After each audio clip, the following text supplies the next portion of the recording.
Good morning সবাইকে। এখন এই ভোর 4:45 মতো বাজে, 4:45 না 5টা মতো বাজে।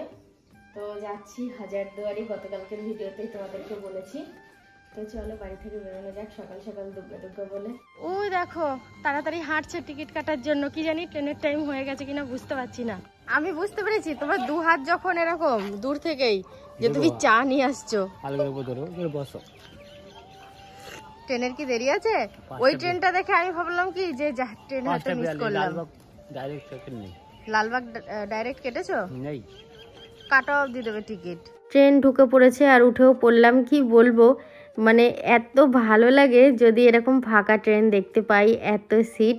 আসলে এক এক সময় খুব কষ্টে যাওয়া হয়, তো বসা তো দূরের কথা, দাঁড়ানোও যায় না ঠিক করে, ওই জন্য এখন এটা মনে হচ্ছে।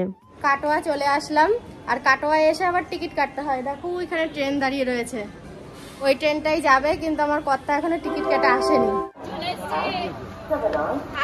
চলে এসেছি, চলো সকালে কিছু খেতে হবে। এবার আমরা কিছু খাবার কিনে খেয়েছি, আমাকে রুটি কিনে দিয়েছিল, মানে সম্পূর্ণ খেতে পারিনি, অল্প খেয়ে ওকে দিয়ে দিয়েছি, আর ও পরোটা খেয়েছে।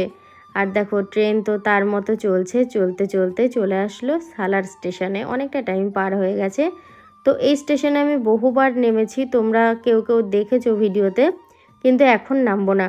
এই প্রথমবার এই সালার টপকে অন্য কোথাও যাচ্ছি, মানে সালারের ওপর দিয়ে। তো আমার এখানটায় করে একটু মনে হলো শেয়ার করি, আর মনেও হচ্ছিল বারবার, মনটা কেমন করছিল, ওই জন্য একটুখানি ভিডিও করলাম। তো টুকিটাকি খাবার আমাদের ট্রেনে উঠলে ভালোই খাওয়া হয়। তো এখন একটু ঘুগনি নিয়ে নিয়েছি, সেইটাই খাচ্ছি। তবে এই যে সিঙ্গেল সিটগুলো আছে না, এগুলো ভালো লাগে। ও একটায় বসেছে, আমি একটায় বসেছি, মুখোমুখি বসে গল্প করতে করতে যাচ্ছি। চলে এসেছি লালবাগে। তো এখন যাব নবাবের হাজারদুয়ারি, দেখি কিভাবে কি যাওয়া যায়। এই তো ফার্স্ট টাইম আসা। ওই দেখো লালবাগ, লালবাগ রোড। এখন আমরা কর্তা কিনে দুজন আর টোটোর খোঁজে বেরিয়ে পড়েছি। হ্যাঁ, এই প্ল্যাটফর্মের শেষে টোটো ধরে তারপরে ঘাট পার হতে হবে। একজনের কাছ থেকে, এক হকারদাদার কাছ থেকে জানলাম। রোদ্দুরটা উঠেছে বলে চোখটা ভালো করে খোলা যাচ্ছে না। আর বিশ্বাস করো, এত আরামে আসা হয়েছে, মানে কাটোয়া অবধি যেই ট্রেনে এসেছি অফুরন্ত জায়গা, কাটোয়া থেকে এই অবধি যা আসলাম সেটাও অফুরন্ত জায়গা, মানে বসে বসে আলসেতে পেয়ে গেছে। কিন্তু যখন আমরা হাওড়ার দিকে যাই, কলকাতার দিকে, সকালের দিকে তো একটু বসার জায়গা থাকে না, দাঁড়ানোর জায়গাটাই অনেক কষ্টে হয়। ঠিক আছে বন্ধুরা, টোটো ডাকছে, এখন মনে হয় প্যাসেঞ্জার নিয়ে ছাড়বে, চলো যাওয়া যাক। চলো। তো চলে এসেছি প্রথম স্পট খোশবাগ মেমোরিয়ালে। তো এখানে দেখলাম কোনো টিকিটের ব্যবস্থা নেই, ওটা এন্ট্রি করলো, নাম ঠিকানা সবকিছু নিয়ে। তো ভেতরের দিকে যাব, চলো আসো। আশা করি খুব ভালোই লাগবে। হ্যাঁ, এটা মনে হয় কোনো সমাধিস্থল, আমি অনুমান করছি, আমি কিন্তু এই বিষয়ে সঠিক কিছু জানি না। তবে এক এক জায়গায় গিয়ে একটু গাইড নিতে হবে। বিষয়টা হচ্ছে যেটুকুনি জানলাম এবং জানার দরকার ছিল আমার, অন্তত আমি হয়তো এখানে এসে হয়তো কোনটা কি আছে আমি বলতে পারতাম না। গাইড নিলাম, 50টা টাকা নিল ঠিকই, কিন্তু কোনটা কি আমাদের সব বুঝিয়ে দিল।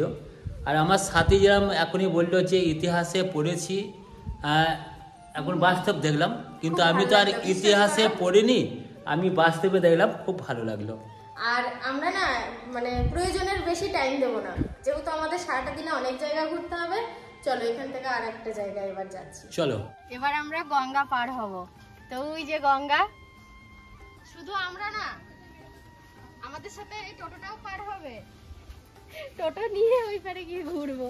এখন নৌকা পার হবো। দেখো নৌকায় উঠে, আমি না এটাকে প্রথমে নৌকা বলে অতটা অনুমান করতে পারিনি, জানো। ঘাট পার হলাম, আবার টোটোয় উঠবো। চলো, এখন বাজে হচ্ছে 10:58। আমরা কাটোয়ায় পুরো 1 ঘন্টা থেকে 1.5 ঘন্টার কাছাকাছি আমাদের লেট হয়েছে গাড়িটা ছাড়তে। যদি তা না হতো এখন অব্দি অনেকগুলো ঘোরা হয়ে যেত। টোটোয় বসে পড়লাম। তবে একদিকে ভালো, মানে দুধারে শুধু সবুজ আর সবুজ, দুধারটা আমার দারুণ লাগছে দেখতে। ফ্রন্ট ক্যামেরায় শুট নিচ্ছি বলে পিছনটা ঝাপসা লাগছে। বলছি, তোমার কি খিদে পেয়েছে? ওই যে ঘোড়াটা দেখেছি না, ঘোড়ার গাড়ির সামনে একটা দেখলাম। না, এখানে অনেক ঘোড়ার গাড়ি আছে দেখলাম যেতে আসতে। ঘোড়ার পেটে চাপ বাজছে না, আমরা টোটো বুক করেছি, আমরা ঘোড়ার গাড়ি চাপবো কি করে? ঘোড়ার গাড়িতে না, ঘোড়ার পিঠে চাপবো, পেটে একটু ঘুরবো, আমার একটু শখ আছে। আর সেটা দীঘায় গিয়ে হবে, সমুদ্রের ধারে দেখি ঘোড়া, মানে চড়ার মতো ঘোড়া থাকে। সে মনে আছে প্রথমবার যখন দীঘায় গিয়েছিলে ঘোড়ায় চেপেছিলে? জানি না ভেতরে গাইড ফাইড কি লাগবে কিনা, গেটের বাইরে আছি আমরা, ভেতরে গিয়ে জিজ্ঞাসা করবো, যদি গাইড লাগে গাইড নেবো, আর নয়তো নিজে নিজে ঘুরে ঘুরে দেখবো। আচ্ছা আমি না বুঝতে পারছি না এই গোলাপ গাছের গোড়ায় কেন কালো ত্রিপল দেয়া, এ দেখো। আমি তো দূর থেকে এটাকে ভেবেছি কি জল, অনেকটা দূর থেকে। তুমি তাকিয়েছিলে এদিকটায়? গোলাপ গাছের গোড়ায় তিরপল দেওয়ার কারণ হচ্ছে যে বৃষ্টি হচ্ছে না, শুধু গোড়াটুকুনোতে জল পাবে, আদার্স যদি কোনো জায়গায় না ভিজে থাকে তাহলে গাছটা বেঁচে থাকবে। এই ব্যাপার আমি জানি না। এখানে তো একসময় অনেক গোলাপের চাষ হতো, সেরকমটাই শুনলাম। তো এখনো প্রচুর গোলাপ গাছ রয়েছে। তবে আমরা পুকুরটায় যাব না। হ্যাঁ, তবে আমাদের বাড়ির গোলাপ গাছের নীলকণ্ঠ গাছের যা হাইট, ওদের কথা শুধু মনে হচ্ছে এই গাছগুলো দেখে লতি লতি উঠেছে আমাদের ওই গোলাপ গাছটা। চলো একটা জায়গায় যদি এত টাইম দিই তাহলে কিন্তু হবে না, চলো অনেক জায়গা ঘুরতে হবে। এবার চলো সোজা টোটোয় যাই, আসো। এত সুন্দর মাছগুলো সব ধারে ধারে ঘুরছে, দেখো দারুণ লাগছে দেখতে।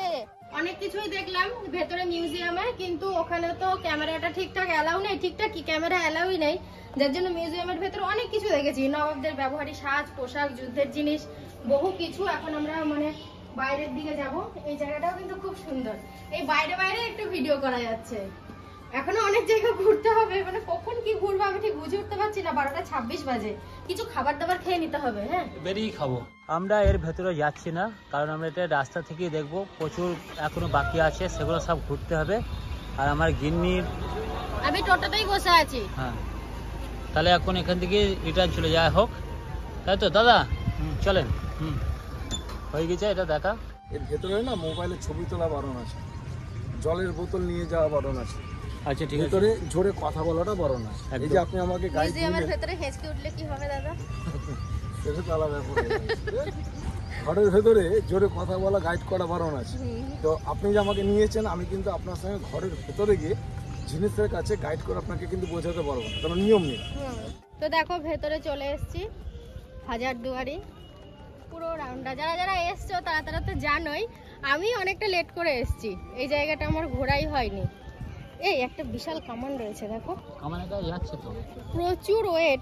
কত ওয়েট বললো আমি ভুলে গেলাম, তো এটার প্রচুর ওয়েট, 16,880 পাউন্ড, 8.5 টনের ঊর্ধ্বে তোপটার ওজন আছে। আসার পর যতটা কষ্ট হচ্ছিল রোদ গরমে, এখন ততটাই আরাম হচ্ছে। অনেকটা টাইম আমরা এখানেই রয়েছি, ভিডিও করছি, রিলস করছি, ছবি টবি তোলা হচ্ছে। তো এখন বাজে হচ্ছে 2:40, তো 3:15-20 নাগাদ এখান থেকে বেরিয়ে যাব। প্রচুর টিয়া পাখি উঠছে জানো, ওই দেখো। আরে ডাক শুনে মনে হচ্ছে টিয়া। টিয়া না টিয়াই, টিয়াই ডাক শুনে আমার টিয়া মনে হচ্ছে।